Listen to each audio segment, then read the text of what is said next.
Thanks, Jane. Good evening from Spotlight. Devon's GP's on red alert again. Hello, it's Dr. Best at the surgery. As doctors say they're facing relentless demand, we go behind the scenes at one surgery.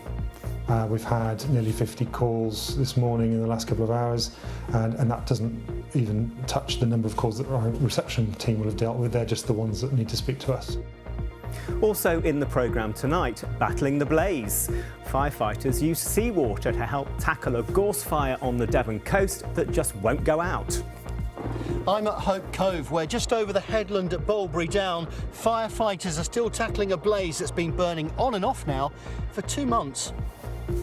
In the inbox tonight, we hear from a patient at Derriford Hospital who was asked to move his car during antibody treatment and ended up with a parking ticket. And as the Sale GP series returns to Plymouth, I'm out on the water with the teams getting in their final bit of practice before the weekend's racing.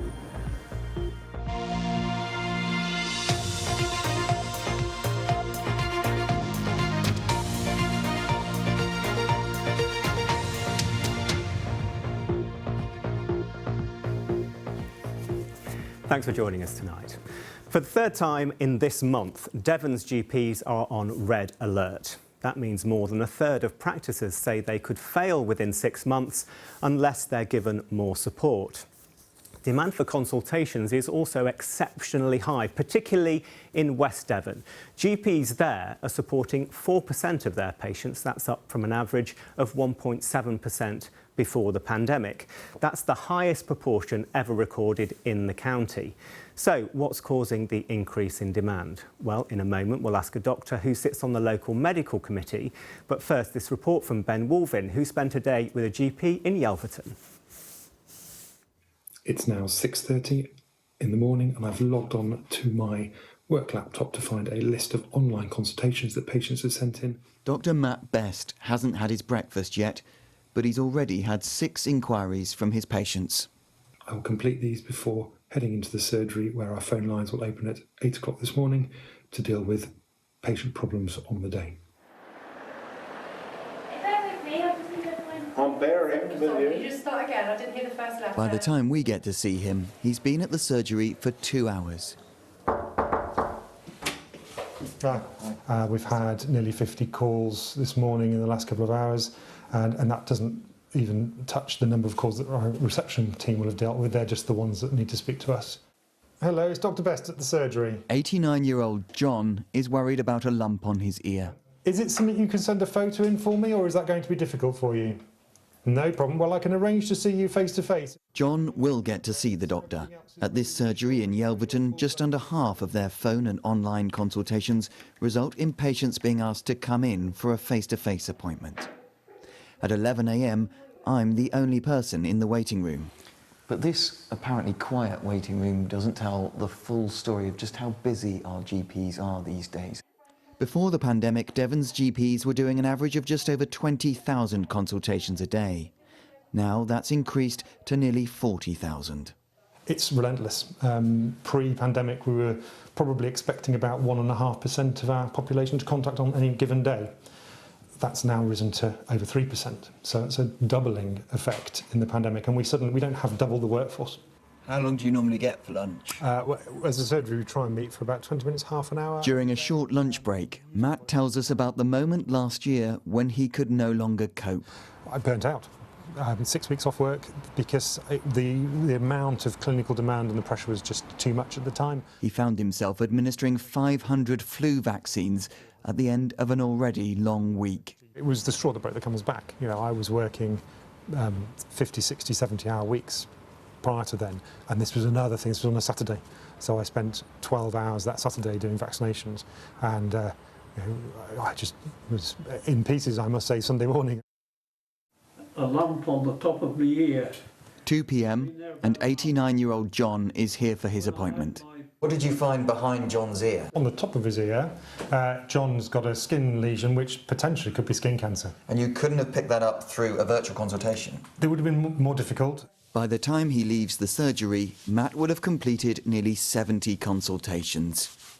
So it's just gone 7 o'clock and I've finished for the day in the practice, but I haven't finished my work. So I'm going to go home, help with the children to bed, and then I'll be logging on to our clinical system later on from home to carry on my work. By the end of his day, he's also dealt with 200 medication requests and test results and more than 20 letters from hospitals. It's now 10 o'clock at night.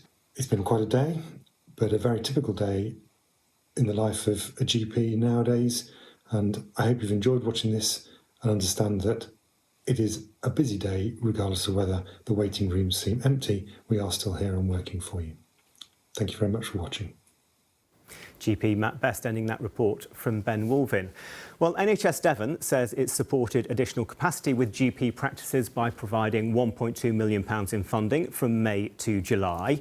Meanwhile, the government says it's funding a scheme to bring in doctors in hard-to-recruit areas, which includes 82 places in the southwest. Well, listening to all this is Dr Mark Sanford-Wood. Mark, thank you very much for joining us this evening. Are all GPs as busy as the one we've just seen?